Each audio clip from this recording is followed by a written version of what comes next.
There is a man kneeling in the dark of a stone chapel he has prayed in for 30 years, and for the first time in his life, no one answers.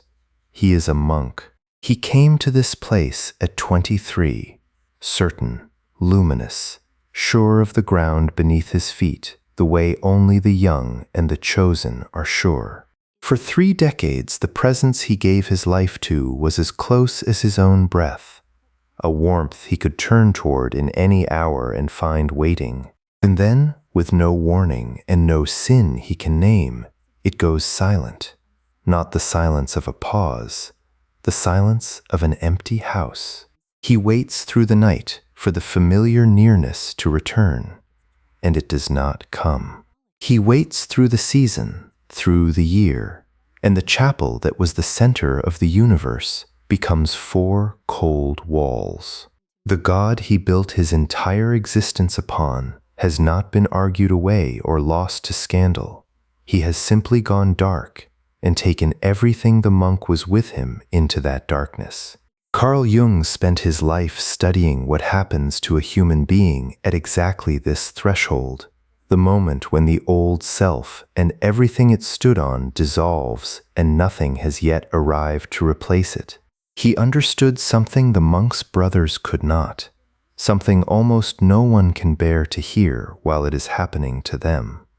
This is not the failure of the journey. This is the journey itself. The total blackness in which everything you were comes apart is not the proof that your transformation has gone wrong. It is the only soil deep enough for the self you have not yet met to grow. By the end of this, you will understand what is actually dying when everything in you goes dark, why the people around you will mistake it for collapse and beg you to climb back into the man you used to be. What the old alchemists knew about this blackness that our age has forgotten, and the one error that turns a death that was meant to make you into a death that simply ends you. And because this is the last door in a long descent we have been making together, you will see how the whole way down was always the way up. Before we go in, I want to ask you to do something, and it is not a request for a button.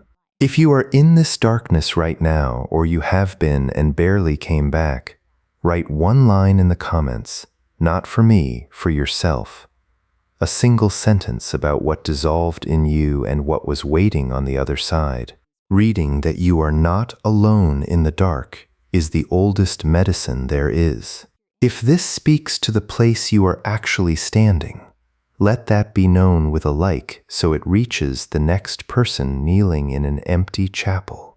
And if someone you love has gone quiet and strange and lost, send this to them, because the worst part of the Negrito is the conviction that you are the only one who has ever been here, and you are not.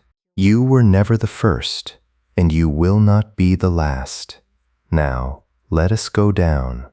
The monk's brothers do everything kindness knows how to do. They tell him to pray harder. They tell him it is a test, that the saints all endured the dark night and emerge shining, that if he simply holds the line, his faith will be returned to him brighter than before. They are trying to help, and every word lands like a stone on a man already underwater, because they are all giving him the same instruction. And it is the wrong one. They are telling him to climb back up. They are telling him to reassemble the self that has already died, to put the certain young monk back together and resume being him. And the deepest agony of his situation is that he would give anything to obey, and he cannot. The man they want him to become again does not exist anymore. The dissolving has already happened. You cannot unring that bell by wanting to. Jung saw this pattern again and again in his patience and in the long midnight of his own life, and he reached for a language older than psychology to describe it. He turned to the alchemists. For centuries before chemistry, these strange and serious men labored in their workshops trying to turn base metal into gold, and Jung realized, reading their cryptic texts, that they had not really been talking about metal at all. They had been mapping in coded images the transformation of the human soul. And the first stage of that great work, the one every alchemist insisted you could not skip, they called the nigrido, the blackening, the dissolution. Before anything could be made golden, it first had to be reduced to a formless black mass, cooked down, rotted, broken past all recognition. The old form had to die completely. There was no recipe in all their thousands of pages that began anywhere but here. This is what I want you to hold unto, because it is the hinge on which everything else turns. The blackness is not the opposite of the gold. The blackness is the first form of the gold, already becoming what it will be. The same matter that will one day shine is, right now, this rotting dark, and it has to pass through this to become that. The monk in his cold chapel is not failing to be transformed. He is being transformed, and the transformation feels exactly like dying because part of him is genuinely dying. There is no version of this that does not hurt. The alchemists knew that. They drew the nigrido as a black sun, as a man in a grave, as a king dissolving in a bath. They did not pretend it was pleasant. They only insisted it was necessary, and that the worst mistake you could make was to pull the work out of the fire too soon because you could not stand the heat. Watch the monk, and you will see the shape of it. For 30 years he had a self, and that self was held together by a single arrangement. There was him, and there was the warm presence he turned toward, and the whole structure of his identity was built on that relationship being reliable, being there, answering. His humility, his discipline, his sense of who he was, all of it rested on that one foundation, the way a house rests on a single great beam. And the beam has been pulled out. Of course the house is coming down. That is not a malfunction. That is what happens to a house when you remove the thing it was built on. The collapse is not the catastrophe. The collapse is the honest consequence of a foundation that was always more partial, more dependent, more unconsciously held than he ever knew. And here is the part that the brothers, with all their love, cannot give him, because it cannot be given as comfort, only discovered in the dark. The presence that went silent was, in part, his own creation, not a fraud, not nothing, but shaped and colored and made small enough to hold by a young man's need for certainty. Jung observed that we do not relate to the deepest things directly. We relate to an image of them, a God image, and that image is built half from what is truly there and half from what we need it to be. The monk at 23 built an image he could lean on, a warmth that always answered, a certainty that never wavered, and for 30 years that image served him. But an image cannot grow past the self that made it. And so the day came when the man had finally outgrown the God he made at 23, and that God had to die so that something larger, something he could not yet imagine, could begin to take its place. The silence was not abandonment. It was the breaking of an image that had become too small to live in. This is where it stops being about a monk in a chapel and starts being about you, because you have a version of this. Whether or not you have ever set foot in a church, you have a self that is held together by an arrangement. Maybe it is a person you cannot imagine living without. Maybe it is a role, a career, a body that performs, a story about who you are and what your life is for. And one of two things is true. Either that arrangement has already been pulled out from under you, and you are reading this from inside the dark, or it has not yet, and you are living on borrowed certainty, the way the monk was at 50 before the silence came. Because nothing built on a single beam stays standing forever. The question is never whether the dissolution comes. The question is only what you do when it does. Let me show you what it looks like when the chapel is not a chapel. Think of a woman in her 40s who has been, by every measure anyone uses, a complete success. Wife, mother, the one who held the family together, the one everyone leaned on, the one who always knew what to do. Her identity was not built on a god in a chapel. It was built on being needed, on being the center that held everyone else's orbit. And then the children grow up and leave, one after another, and the marriage that was a partnership of raising them becomes two strangers in a quiet house. And the husband gently tells her he is leaving too. And she sits in a kitchen that used to roar with life and is now silent. And she discovers that she does not know who she is when there is no one to hold. The role that was her whole self has been pulled out from under her exactly the way the presence was pulled out from under the monk. She is in the Negrito. She just does not have a word for it, and so she thinks she is simply falling apart. And watch what the people around her do, because it is precisely what the brothers did.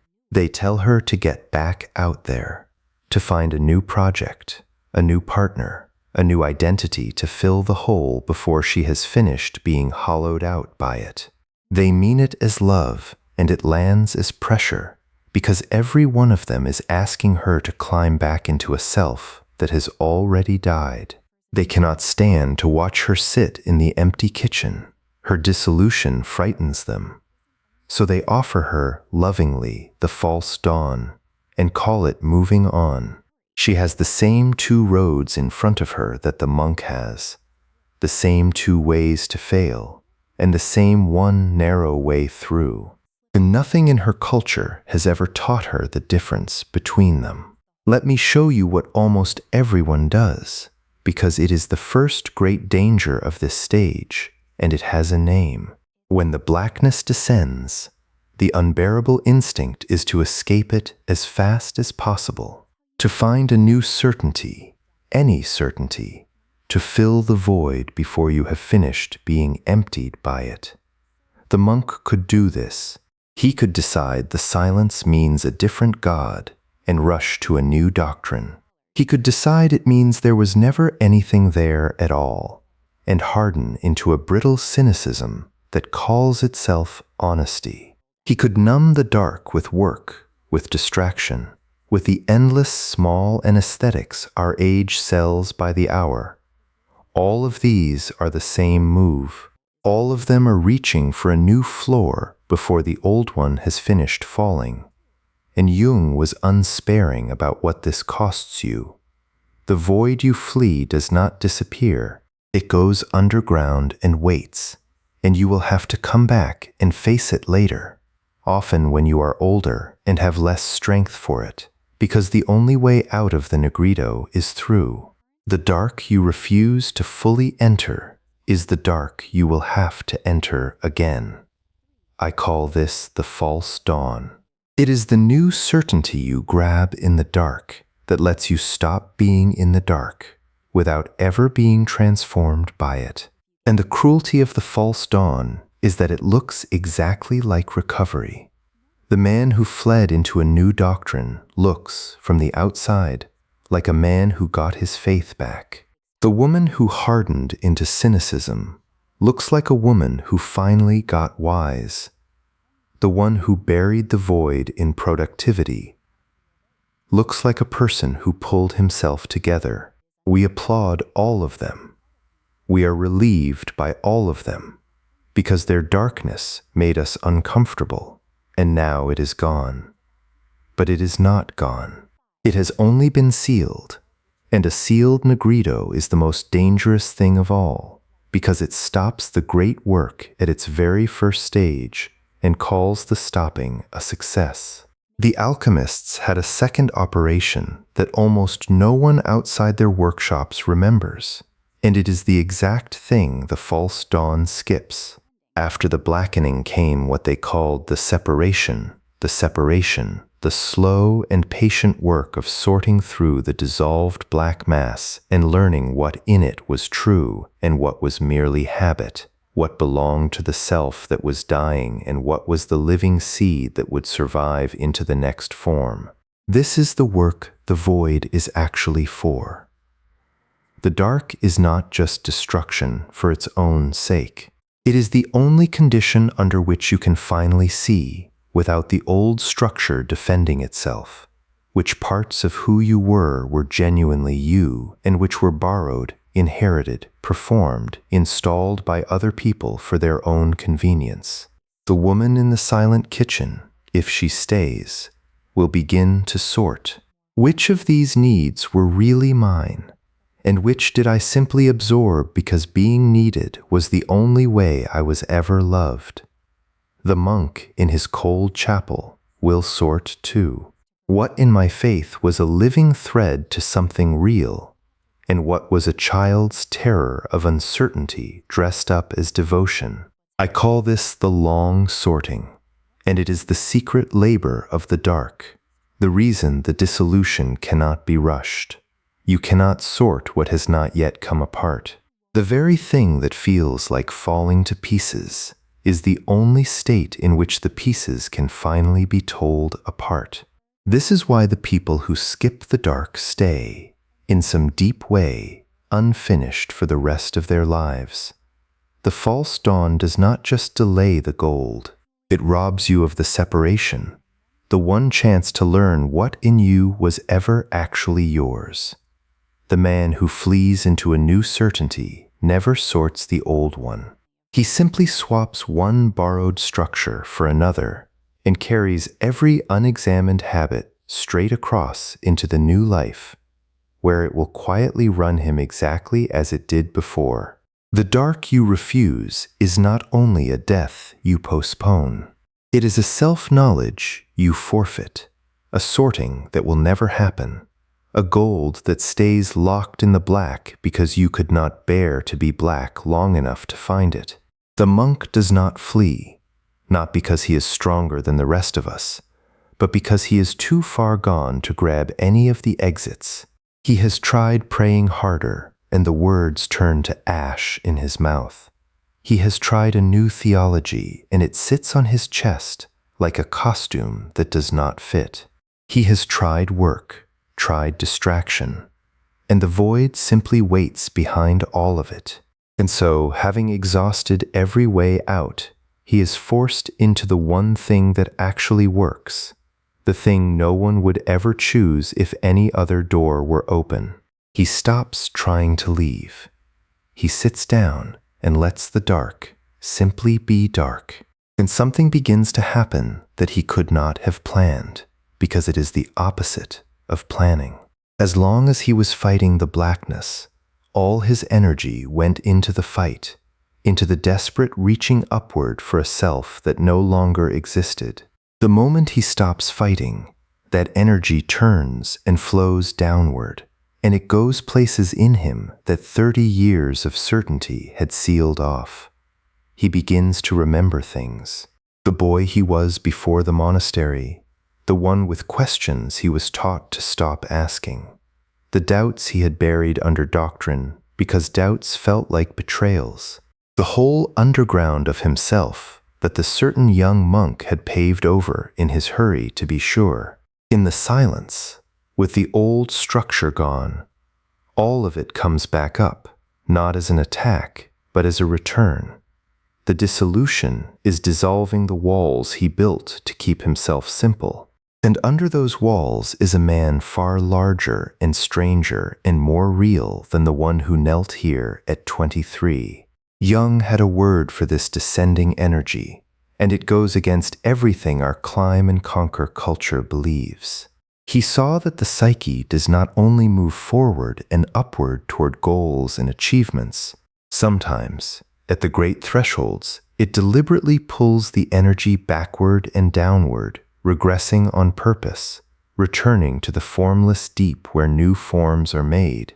We experience this as depression, as collapse, as the lights going out, and we fight it as the enemy. But the psyche is not malfunctioning. It is doing the one thing that the situation requires, which is to take apart a self that has reached the end of its usefulness, so that the raw material can be built into something the next stretch of life will need.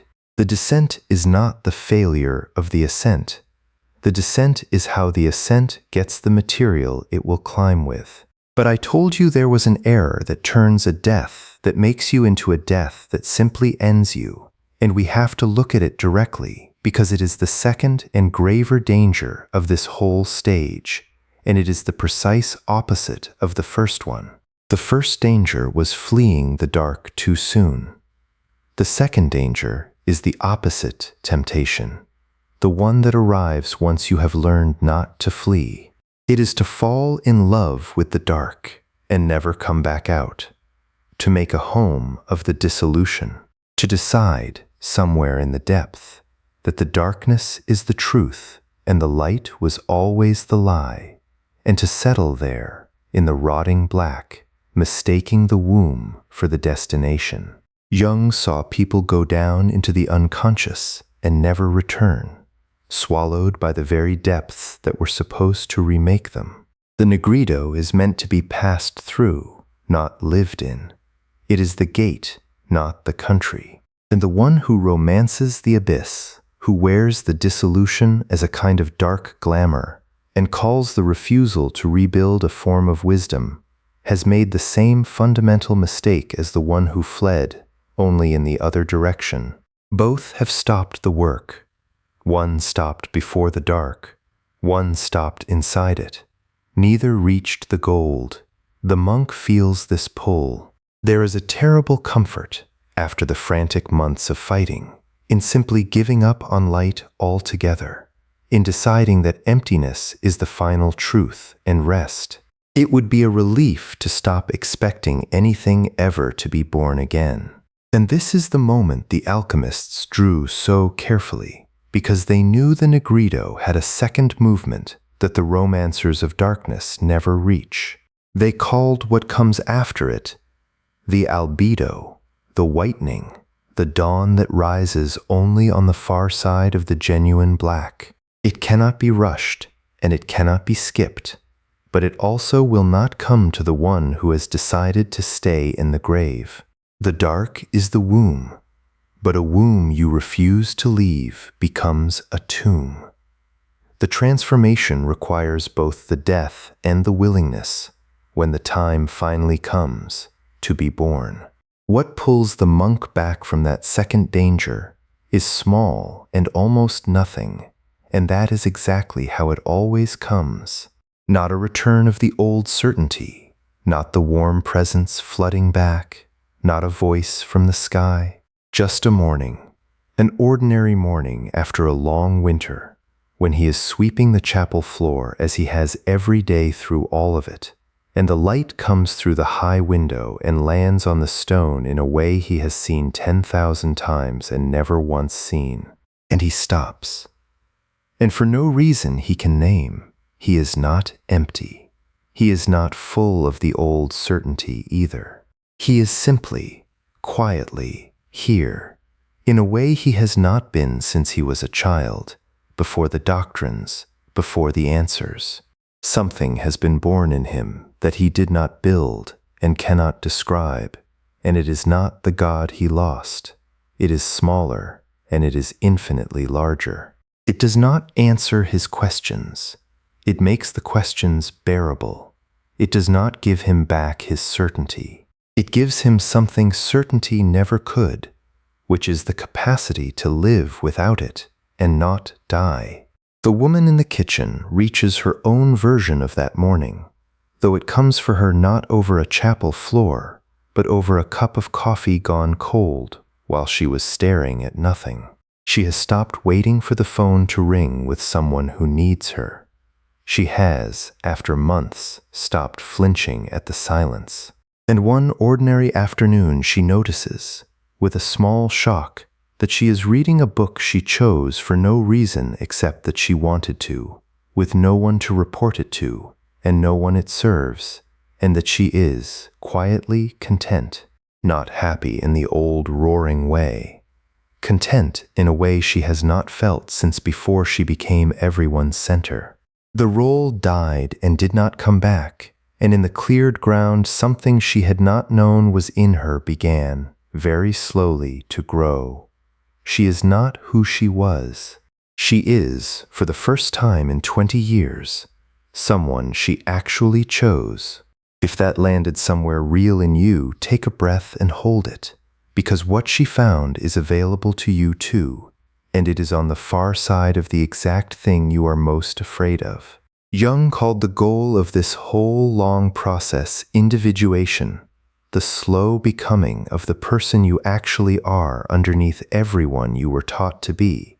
And he understood that you cannot reach it by addition. You cannot become whole by acquiring more, by climbing higher, by adding certainties and achievements and accomplishments to the self you already have. At some point, the self you already have is the very thing standing in the way, and the only road forward runs straight down through its dissolution. The Negrito is not a detour on the path to becoming who you are. It is the path. The death of the old self is not an obstacle to the new one. It is the doorway, and there is no other door. This is why the people who love you will, with the best hearts in the world, give you exactly the wrong advice when your dark comes. They will tell you to cheer up, to get back to normal, to be yourself again. They are asking you to climb back into a self that is already dead, to reassemble the very structure whose collapse is the whole point. They cannot help it. Your dissolution frightens them, partly out of love and partly because it whispers to them about their own beam, the one single foundation their own house stands on, the one they have not yet had pulled out. To watch someone go through the Negrito consciously is to be reminded that your own is coming, and most people would rather look away, so they will hand you the false dawn lovingly and call it support. And you will have to find, somewhere in the dark, the strength to receive their love and refuse their instruction, to say with whatever voice you have left, I cannot go back, and I am not lost. I am only somewhere you have not been yet. Now look at what the monk has on the far side, and notice everything it is not. It is not his old faith restored. The brothers, watching him these months, may even decide he failed, because the man who comes back is quieter and stranger and holds his certainties more loosely than the radiant young monk ever did. He no longer argues doctrine. He no longer needs everyone to be sure of what he is sure of, because he is no longer sure in that brittle, defended way. What he has instead is something the certainty never gave him. He can sit with another human being in their own darkness now without rushing to fix it, because he has been there, and he knows the dark is not the enemy. He can hold a question open for years without needing to slam it shut with an answer. He has become, in the most literal sense, deepened, because something in him was taken all the way down, and what came back was built from a lower and truer floor. The death did not subtract from him. It went beneath everything he had and laid a foundation he could never have reached by climbing. And this is the thing I most need you to understand if you are standing in your own version of that cold chapel right now. The self that comes back is not the self that went in, repaired. You will not get your old life back, your old certainties back. The person you were before it all dissolved, that person is gone. And the grief of that is real, and you are allowed to grieve it. But what you get instead is not a lesser thing. It is the thing the old self was only ever a rough first draft of. The Negrito does not punish you with loss. It clears the ground of a structure that had become too small for the life still trying to live through you. And on that cleared ground it builds something with more room in it. You are not being destroyed.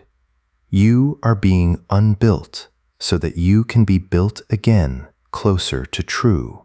I told you this was the last door in a long descent, and it is.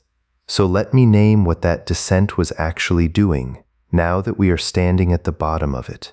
Every dark thing we have looked at, the buried self you locked in a basement to be loved, the mask that grew onto your face, the trait you cannot stand in other people, the old child who hijacks your body, the virtue charging its violent opposite, the wound that became your only medicine, the voice in your head you spent years fighting.